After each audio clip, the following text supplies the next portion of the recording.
好，我們持續關心這場美伊戰事哦，因為伊朗他已經放話了，他說呢要打呢，我們就奉陪到底。另外，今天就軍事面，我們會來盤點一下伊朗他這個有千枚的飛彈哦，還有中俄在這暗中暗助補血。那伊朗他也說他手上還有另外一個王牌，等一下我們會一起來討論的，就是紅海的封鎖。他說這才是殺招。今天就這些議題，我們會一起來做關心。好，今天會有3個火線話題，等一下我們一起來賓來特別幫我們關注。首先呢，川普說了，伊朗啊手上根本就沒有籌碼。但是剛剛我們說了，伊朗它現在其實被盤點還有上千枚的飛彈，另外就是它的地下武器庫已經全面復活了。美國有沒有做到這個戰略誤判它的戰力呢？今天我們會來做解答。第二件事情就是這背後伊朗的軍力復活有沒有中俄在這當中做這個技術上面的支援呢？第三件事情，川普要封鎖荷姆茲海峽，那伊朗就想出來了。他說呢，他要反封鎖曼德海峽加紅海的這個航線。一旦現在雙海都被卡死的話，接下來全球是不是要接盤啦？這個能源價格還有通膨的問題，接下來是不是會完全的失控呢？今天就這些議題，我們會一起的來做關心。好，現在呢，川普最新對伊朗嗆蝦，就是說呢，他說你呀，已經手上完全沒有任何的籌碼了，宣稱說要封鎖荷姆茲海峽，奪走伊朗最後的籌碼。紐約時報就說了，一旦真的川普敢封鎖的話，國際法就會把它視為是一個戰爭的行為，而且各國針對此事不會坐視不理的。伊朗也很嗆，他說如果接下來要打仗，我們奉陪到底。如果以理性來談，我們會以理性來做相對。我們也來看到伊朗的底氣到底來自於哪裡？其實呢，《華爾街日報》在這邊做了一系列的分析，針對於伊朗現在手中握有哪一些很重要的戰力，做一個比較深入的分析。他特別提到，就是他擁有大量的這種關鍵打擊能力，已經進入到了戰力重組的一個模式。首先就是他的這些飛彈戰力，其實呢還潛伏在山體的深處，無人機有各種的管道可以去給它彌補上。再來就是戰前呢，大約擁有2500枚的中程飛彈，但是現在啊，其實還是很夠用的，達到了1000枚以上。部分的發射器雖然被摧毀了，但是還是有大量藏在地下的。無人機的數量雖然在下降，但是也可以從外部快速的補充。再來就是仍具備攻擊波斯灣航道、打擊美軍基地、消耗美以防空系統等等的能力。所以節目一開始也特別請教艦長了。川普原本判斷伊朗已經被打殘，但是我們現在看到飛彈、無人機全部都來了。那麼尤其現在在停火期間嘛，艦長怎麼看現在伊朗可能會如何來補充它的一些關鍵的武器？以這樣子的一個復活的速度，接下來美軍又要面對多大的一個壓力？那艦長怎麼看？我們如果先看美軍的話啊，我們就會發現美軍這一次是精銳盡出。為什麼？因為我們看到它的這個伯克級的驅逐艦呢，它派的不是以前一般的，它已經做了性能提升了。我們看這個方框這裡面呢，也就是它已經使用的是這一個雷射武器了，也就是它不像是以前它那個位置放的是這個方陣快炮，那它現在確定的了解了這一個無人機所造成的威脅，那個位置也就是我現在所指的這個位置，它完全的也就是使用這一些雷射武器來攔截無人機。但是我們在這邊看到的是什麼？我們在這邊看到的是戰斧巡弋飛彈。那我們看到戰斧巡弋飛彈，美軍到底是耗用了多少？美軍要告訴我們嘛。其實除了戰斧巡弋飛彈之外，還有各種的標準飛彈，也就是防空飛彈。那美軍也沒有說這個，它到底損耗了多少？不過這就是我們要講的，伊朗的一念之仁啊，其實造成自己很大的困擾。為什麼？因為這一次所謂的停火和談呢，其實就是讓美國有更多的機會可以進行這個彈藥轉移以及再裝填。它原來沒有的，它現在通通可以靠港，而不用像這樣子做雙艦科目直接裝填。這個是最糟糕的部分。那至於說，剛剛主持人特別要問的啊，也就是伊朗的部分，其實伊朗呢早就知道說，它沒有辦法在地面以上進行這一個所謂的這個生產線，所以其實我們來仔細看這一個生產線哦。如果我們看這個生產線，它不是無人機的生產線，因為我們從這個位置我們就可以看得出來，它是彈道飛彈的生產線。它這個有窗戶嗎？沒有，但是它有接地，它有這一個絕緣的地板。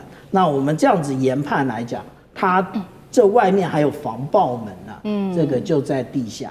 這個，所以它的這一個所有的工厂都在地下。那我們看到它其實用的機具，那大家說，那你停電呢？它其實可能用的電並不多，因為它是手搓出來的各種飛彈無人機。你看哦，它連焊接都是如此，它不是用一個機器進行焊接，它不是，它連校準都是直接用人力完成。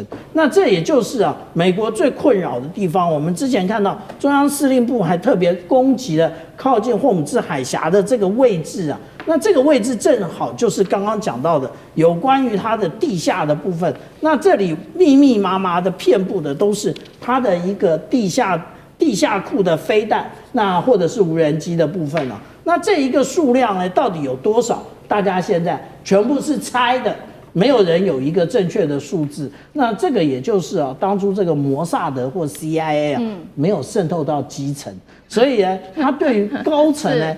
可一鍋端了，然後結果他對於這個基層，這到底有多少數量他不了解。我們來看啊，這是在整個地下洞庫非常清楚，但是我們看到的是什麼？他從那個水平的運進來之後，他如何的將它吊運起垂直？那這也就是我們講到說，這個如何證明它是垂直啊？因為我們看到這一片一片的尾翼啊。它就是從山洞裡面發射出來，那這一個部分呢？那這只是一部分，因為它其實被發現的以這個地窖可以直接發射的數量非常的少。但是我們講到說它有發射器，其實也被攻擊了。那但是呢，如果我們來看發射器的話，其實綿延不絕啊，這麼多的數量，真的是覺得可以有效的遏制住伊朗的這一個他對於保衛這個他的領土的一個決心嗎？其實很難講。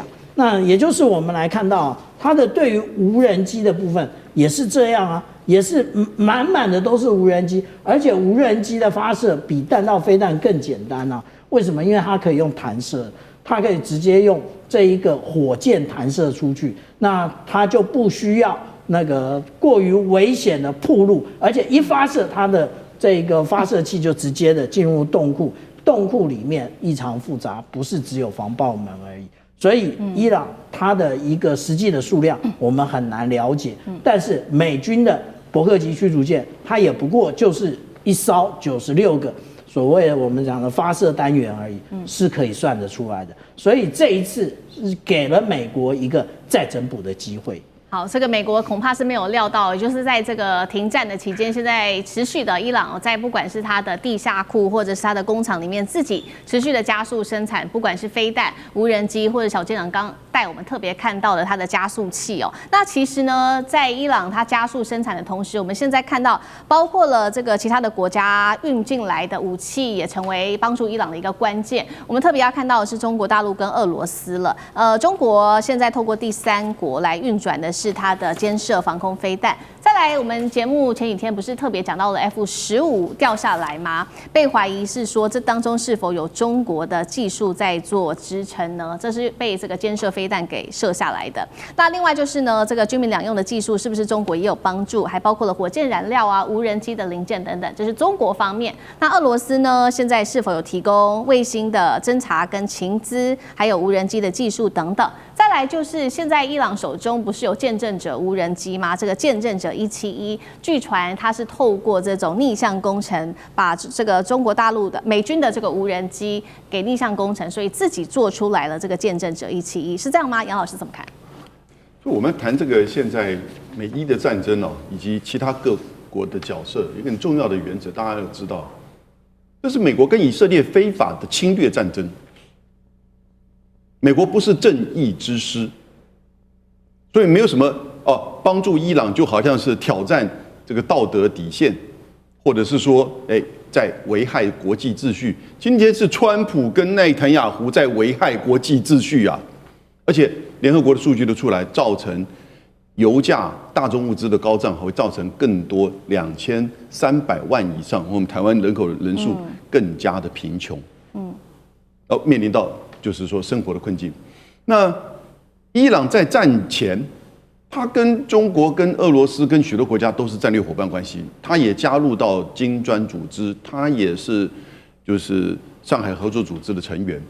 然後呢，在去年以前，其實中俄伊朗都會每一年春天有一個軍事演習，海上的軍事演習就在阿曼灣的外海。那今年在2月份的時候，是俄羅斯跟伊朗，中國沒有參加。哦，大概中國的情報知道。這個以色列準備要動手，但是當他們發生戰爭之後，在這個戰爭之前，其實是戰略夥伴關係，有能源關係，而且當然也有軍購關係，還有呢就是軍售，就是一些這個情資的這個分享。那這個都是正常的。就像日本跟美國、韓國跟日本彼此之間在情報、在軍事的各個層面的安全關係。那但是戰爭發生之後哈，我覺得以美國的那個全球的情報網。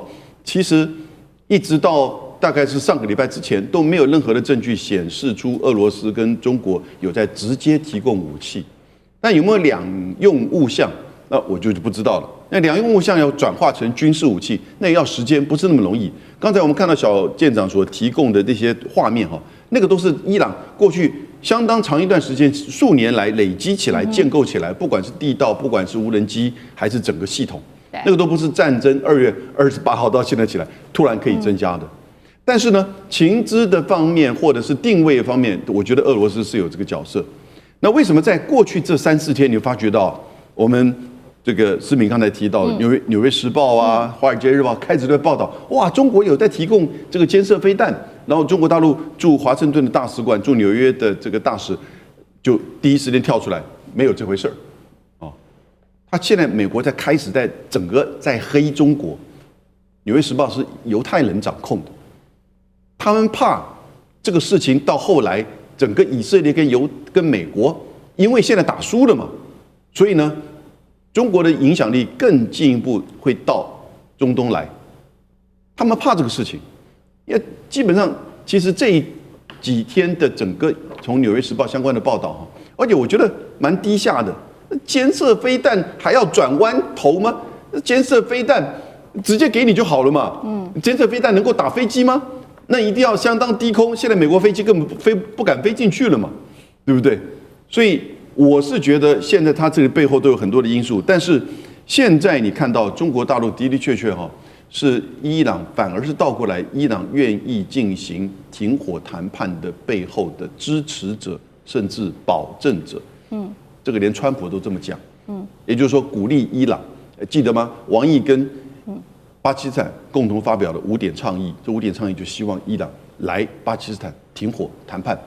你其實已經贏了，不要全輸，哦，那基本上這個伊朗受創很深，但美國沒有辦法打下去，雙方坐下來談。那只不過現在第一階段我們看到的就是雙方各自在摸底線，那我們看看會不會有第2階段的前進。好，第1回合的這個美伊談判破局，現在就是期盼中國大陸會不會能夠在第2回合談判前能夠促成彼此這一次能夠有更好的一個結果。那同時間呢，我們也來看到荷姆斯海峽，現在美伊雙方都說自己掌控荷姆斯海峽，但是伊朗說了，我手上還有另外一個關鍵，就是曼德海峽。他說呢，可以讓胡塞組織去控制紅海的航道。那如果說我們現在看起來這個雙海峽都被封鎖的話，對於全球本來就已經很高的，不管是油價還有通膨問題會不會直接失控？川普是不是會很擔心啊？那玉軍又怎麼看？川普會不會擔心？因為他戰略其實到他這個發展到今天，我們也搞不清他的戰略到底是什麼。他的戰略一直在改變啊。那一種說法當然就是說，美國想要發展自己的石油去外銷，讓全世界買美國的石油啊。但是川普他可能對於經濟的考量上，他缺乏了一個思考的點，就是就算美國提供更多的石油，那因為美國不可能提供100%的石油，所以只要任何一個供應商受到這個不管是終止或者是受到這個中斷，全球的油價通通都會上漲啊。那如果這樣子發生的話，我們可能就會變成第4次的中東石油危機。那前面3次呢，我們很快的看，不管是1973年、79年或1990年，它都造成美國不管是油價上漲1個 barrel40塊錢美金，或者是這個通膨超過12%，或者失業超過了16到17%。那這個只是美國一個國家之間，那它因為美國它是有這個美元，它是國際戰備的這個資源，所以當美國自己國家內部開始失業或是通膨的時候，它會造成所有全世界貸款的問題。那貸款的問題會造成很多國家，可能是這個工業國家，它因此这個成本提高，造成全球已經不只是石油，是生活品。或者是說食品啊，就是從能源到肥料一整連串的問題哈，所以川普他自己怎麼想，我們當然不知道。但如果這一次連這個荷姆斯海峽，再加上這個曼德海峽通通被封鎖的話，超過全世界30%的石油的量造成問題。我們從過去來看，它一定會造成非常大的這個國際上的經濟上的失控啊。那對於他個人來說，會不會是一個政治的災難？在國內啊，因為川粉他是非常特殊的，川粉愛這個人不是在於愛他的政策，是愛他這個人。就是可能是一種反射，就是說我們小時候可能被人家霸凌，覺得哇，川普是一個反霸凌者，或者他就可以霸凌別人。所以政治上他個人不一定會受傷，但是共和黨應該要選舉的人應該會蠻慘的。好，謝謝玉君。那我們休息一下，馬上回來。地緣政治、內中之爭、戰略價值、強權崛起。